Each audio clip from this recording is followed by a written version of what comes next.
On vous propose un hors-série sur un objet dont tout le monde rêve. Oh, enfin non, pas tout le monde. Les gens qui ont de grands espaces, qui ont besoin d'avoir du Wi-Fi un petit peu partout, ça va vous intéresser, vous allez voir.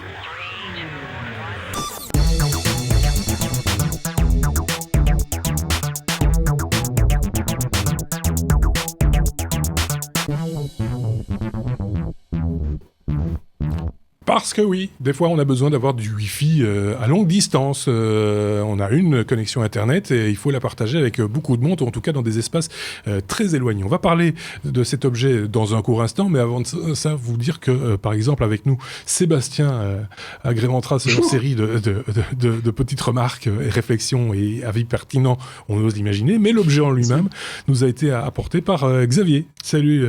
Xavier. Alors il s'agit du... Alors, c'est le TP-Link TL-WA7210N. J'avais besoin d'un mémo pour ça. Oui, c'est marqué sur la boîte en même temps. C'est marqué sur la boîte, effectivement. Et donc, ça ressemble à une grosse boîte, pour ceux qui n'ont pas l'image, une espèce d'une boîte à tartines. Alors, c'est un couvercle au-dessus et un couvercle en dessous. Un gros rectangle, on peut dire un espèce de rectangle. Ouais. Voilà, c'est la taille d'une chaussure. Ça fait quoi, ouais. Un peu moins de 30 cm. Ouais. Non, un peu plus de 30 cm. C'est ce qu'on dit. Donc d'une trentaine de centimètres de long sur une petite dizaine de centimètres de large. 265 x 120 x 83 exactement. Et donc, à l'arrière, on a des fixations pour, on imagine, le fixer contre, par exemple, un poteau. Un poteau. Voilà. Ou en fait, poteau. c'est fourni avec le matériel pour le fixer sur un poteau, effectivement, avec des colsons, etc. Et c'est un appareil qui est prévu pour l'extérieur principalement. Ok. Ah, dans le salon, le poteau, c'est vrai que c'est quand même moins terrible. Hein. Oui, ou alors tu as, je sais pas. Un poteau, qu'est-ce que c'est à côté de la télé? Il a bien fait d'être là, lui. Non, on a bien fait de l'inviter. Je sais pas si on va le refaire, je pense pas, mais on a bien fait de l'inviter. Non, je pensais au parasol, par exemple. Tu vois, dans le jardin, tu peux l'accrocher, tu peux le... Voilà. Quoi qu'il n'y a pas de vis, c'est bizarre. Enfin, non, c'est pour un poteau. Non, il n'y a pas de vis, c'est avec des Je sais pas ce qu'il fume, Sébastien. Ça va, Sébastien? Non, ça va. Oh là là, il est en larmes. Bon, allez, TP-Link.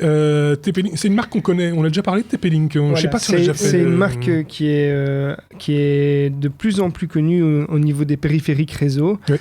C'est pas la marque la plus chère, mais elle fait des appareils qui sont quand même pas mal pour le commun des mortels et aussi dans le B2B. L'enjeu ici, c'est quoi? C'est de faire une extension de ce réseau Wi-Fi. Alors, le but ici est d'étendre d'une manière ou d'une autre un réseau qui soit câblé ou Wi-Fi vers un autre endroit qui est généralement à distance, et on est sur une gamme de produits qui est plutôt pour des distances assez éloignées, donc en dehors de la maison. Oui. Donc de la distance. Oui, éloigné, en dehors de la maison, il y a plein de choses. Non, mais ça va de quelques dizaines de mètres à quelques kilomètres. Ah, quand même. Donc on parle d'un produit qui peut faire du long range, quoi. Enfin, pas de long range comme le réseau LoRa par exemple, mais on peut atteindre, il parle de jusqu'à même 5 km, je crois. Je vais en parler à mon patron parce que j'habite pas très loin de mon boulot. S'il pouvait en mettre un, ça me permettrait dans le réseau. Ça peut être rigolo. Ah oui, quand même. Donc c'est à vue. Si t'as pas une vue dégagée, évidemment. Ah oui. C'est effectivement à vue, mais des exemples concrets qui sont pris dans le manuel, par exemple, c'est pour équiper un parc d'attractions, par exemple sur des chemins, des allées tout droites, ou bien couvrir des zones assez étendues, parce qu'en fait, on va pouvoir faire du point à point, donc avoir une distance très longue de point à point, ou faire plutôt du point à multipoint, c'est-à-dire avoir un réseau qui est répété par d'autres antennes de manière un peu plus large. Ok. L'avantage de ce modèle-ci, et c'est ce que tu me disais en off, c'est que il fait deux choses, enfin il fait plusieurs choses. Il fait plusieurs choses, donc il a plusieurs fonctions. C'est un appareil qui est assez pratique quand on veut mettre en fait une solution avec uniquement cet appareil-là. Donc moi j'ai utilisé ça, je suis en train d'utiliser ça pour couvrir un home où il y a plusieurs petits bâtiments et dans lesquels il n'y avait pas d'accès Internet et on avait besoin d'un accès Internet. Alors plutôt que faire des tranchées dans le sol et tirer des câbles réseau dans ces bâtiments, eh bien cette solution-là a été privilégiée parce qu'elle est facile à mettre en place et on en rediscutera, mais le prix est, je trouve, assez faible pour une solution comme celle-là. C'est le même boîtier Donc il n'y a pas 36 000 références, c'est le même boîtier qui fait émetteur, récepteur. Voilà, il va faire plusieurs choses. Donc en fait, l'appareil va être alimenté par un câble via la technologie Power over Ethernet. Donc c'est assez facile à installer puisque vous avez une petite alimentation qui vient dans un petit injecteur PoE. Vous prenez votre câble réseau existant et on va remettre un autre câble qui aura, lui, été injecté avec du courant et qui va alimenter cette antenne qu'on va pouvoir mettre alors où on veut et on doit juste tirer le câble réseau. Ça se fait souvent avec les caméras. Ouais, on en avait parlé d'ailleurs, hein, Seb, avec les caméras connectées, l'alimentation via le câble Ethernet. Est-ce qu'il faut un câble d'une catégorie 6, c'est bon Oui, même 5. Même 5, ça passe aussi. Catégorie 5, d'accord. Okay.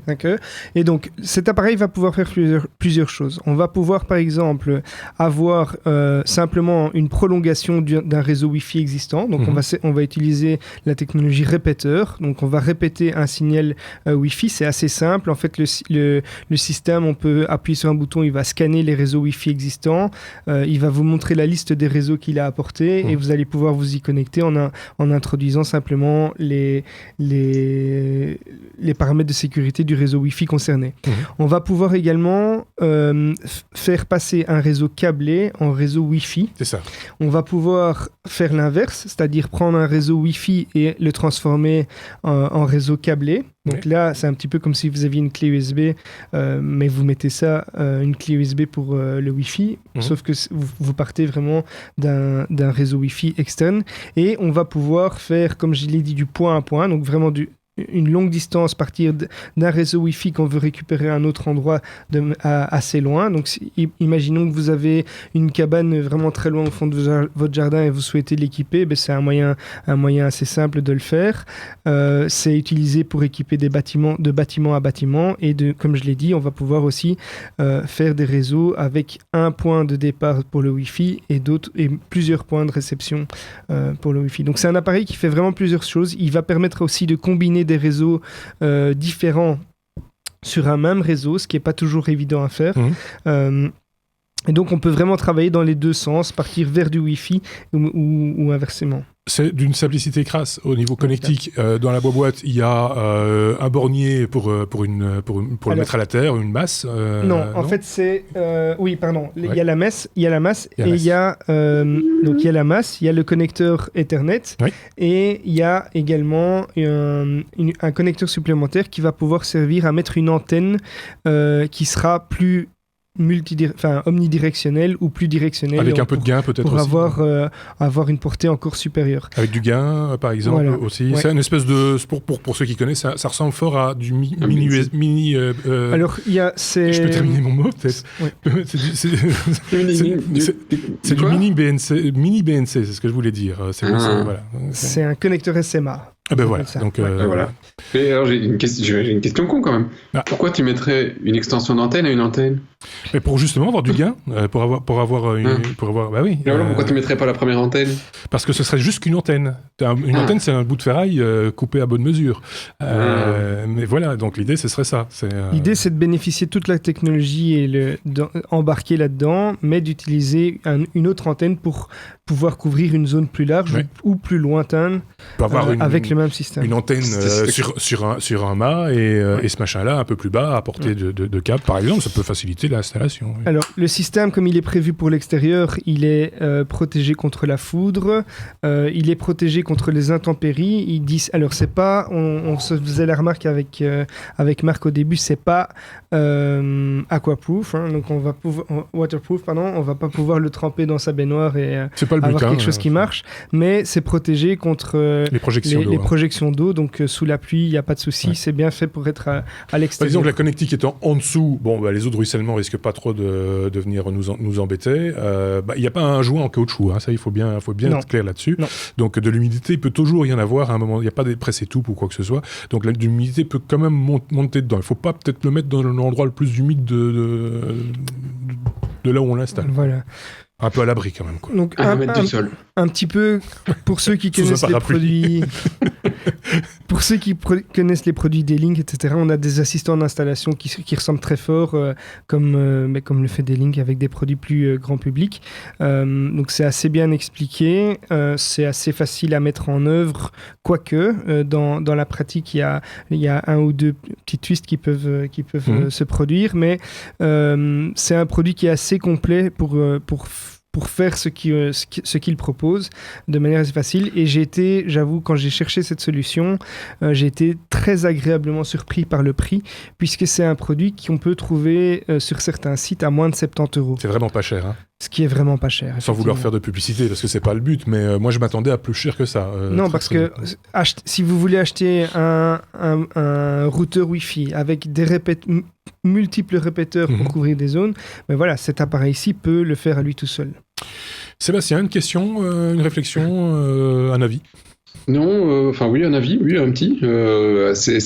J'ai déjà utilisé du TP-Link par le passé parce qu'ils avaient des antennes qui étaient extrêmement puissantes pour aller chercher des réseaux Wi-Fi assez loin. Ouais. Mais là, c'était plutôt, t'es en vacances et t'as besoin d'un Wi-Fi et tu sais que de toute façon, t'auras pas d'autre connexion, donc tu dois aller le plus loin possible pour ratisser, pour chercher un Wi-Fi ouvert. Tu vois le genre de truc. Et j'étais très satisfait parce que le genre d'antenne que eux faisaient, c'était parmi les meilleurs et que le meilleur gain. Et donc, franchement, et le matos, c'est assez accessible. Je veux dire, jamais eu de problème de stabilité avec eux. Ici, j'ai l'impression qu'ils ont associé deux idées, c'est d'avoir de la performance à la réception et de la performance à l'émission. Et les deux fait qu'ils peuvent couvrir des distances relativement élevées. Je dis pas de bêtises. Alors, en termes de performance, ici, donc, on est sur le modèle le plus abordable dans la gamme Pro. En fait, on est en 150 mégabits par seconde. Donc là, les protocoles supportés, ça va A, B, G, N. Ouais. Il y a une version 300 mégabits aussi qui est un peu plus chère, voilà, mais ça dépend et en 2 giga 4, hein, ça on l'avait dit, je pense. En 2 giga 4. Donc il y a d'autres versions. Ici, c'est vraiment le modèle de base, mais bon, pour le prix, voilà, ça fait ce que ça doit faire. Petite question, imaginons comme l'installation que tu es en train de faire avec ce type d'appareil, je sais pas combien de bornes tu es en train d'installer. Alors il y a un peu moins de 10 bornes. On sera à 7-8 bornes. On peut leur donner à toutes le même nom SSID Alors c'est le but. Donc le but, c'est d'avoir un réseau. Oui. Donc tu peux aussi prolonger un réseau existant ou faire un nouveau réseau. C'est ça. Et voilà, les gens vont se connecter à un réseau et se balader. Parce qu'évidemment, il vaut mieux donner. Parce que je veux dire, alors jusqu'à l'arbre, c'est le mot de passe, c'est ça. Non, c'est vraiment le but. Donc il montre un exemple concret d'un parc d'attractions où voilà, tu peux te balader dans le parc. Bien sûr, avec le même. Pas mal, belle trouvaille, sympathique comme tout. Donc c'est pas pour Monsieur, Madame, tout le monde, mais si vous avez besoin un grand jardin ou quelque chose comme ça peut dépanner, hein, parce qu'on nous vend des fois des trucs justement pour de répéteurs machin pour le grand jardin, pour le grenier, etc., qui coûtent plus cher que ça. Hein. Oui, et puis s'il faut ouvrir ici, on avait vraiment fait la différence. Si vous devez ouvrir la terre, poser des câbles et évidemment, là, et refermer le tout, vous êtes à un budget qui n'est pas du tout. Évidemment. Tout à fait. Ok, je pense qu'on a fait le tour de cet appareil, sauf si Sébastien a quelque chose à rajouter. Oui, non, j'avais juste une mini-info et une question. La première question, c'est est-ce qu'on peut aller jusqu'à 1000 bornes ? Non, voilà, ça c'était mauvais, hein, mais ça s'est fait. Et je confirme. La deuxième, c'est que ce matériel, je l'ai déjà vu utiliser, moi, d'un point de vue professionnel, par des providers en Espagne. C'est vrai. Parce qu'en Espagne, effectivement, t'as pas le problème sur le sud de l'Espagne comme nous avec des arbres, des maisons super hautes et tout le bazar. Donc si t'as un bon building, il a une visibilité sur des kilomètres aux alentours. On parle de région côtière. Hein. Et donc effectivement ils utilisent ça pour de la location d'internet au mois. Parce qu'ils disent t'en fous, tu vois, c'est vite rentabilisé, tu vois, c'est pas très cher. Et bon voilà. Alors généralement c'est vrai que ce truc, pour l'avoir essayé, c'est relativement stable. Le problème étant, c'est que là je rigolais sur les 1000 bornes, mais t'as pas mal d'utilisateurs sur une assez courte, une région assez condensée. Et donc quand le week-end arrive, tu peux être sûr que là par contre ta connectivité elle a vraiment du mal. Ça va vite saturer, c'est ça que tu veux dire. Ouais, c'est ça, c'est difficile. Non, c'est pas parce qu'on ça porte loin, que ça fonctionne, alors, que pour autant, il ne peut pas y avoir 1000 personnes sur les 1000 bornes qui vont se connecter simultanément. Ça, c'est clair. J'ai pas du tout testé à ce niveau-là, je peux pas donner de retour d'expérience. Ici, moi, l'objectif était vraiment de pouvoir récupérer Internet à un endroit bien précis qui n'était pas équipé à la base. Et c'est juste ça. Après, effectivement, je ne sais pas combien de personnes... Parce que c'est pas documenté, mais il doit y avoir des limitations sur le nombre de connectés simultanés. Comme tout routeur Wi-Fi. C'est jamais documenté, ça, ou très rarement, me semble-t-il. Je ne le vois pas comme ça. Moi, j'ai jamais vu sur un routeur jusqu'à X utilisateurs, par exemple. Sébastien, je sais pas si tu as déjà vu Maximum ça. 1, en général. Oui, c'est ça. C'est le mieux. Minimum 0. Maximum 1. Maximum 1 pour être vraiment dans les performances parfaites du truc. Bon, ben voilà, là pour le coup, je pense qu'on a bien fait le tour de cet appareil. On va pas rappeler la référence, elle est de toute façon indiquée dans la vidéo et dans l'article sur lestechno.be et également sur informaticien.be puisque nous partageons ce contenu avec nos amis. TP-Link, c'est eux qui fabriquent ce genre de bidule. TP-Link, tp-link.com pour ceux que ça intéresse. Merci d'avoir suivi ce hors-série. Merci Xavier de nous l'avoir apporté, ce bidule, et merci également à Sébastien d'avoir apporté ses questions, ses remarques pertinentes comme toujours. À très bientôt. Bye bye.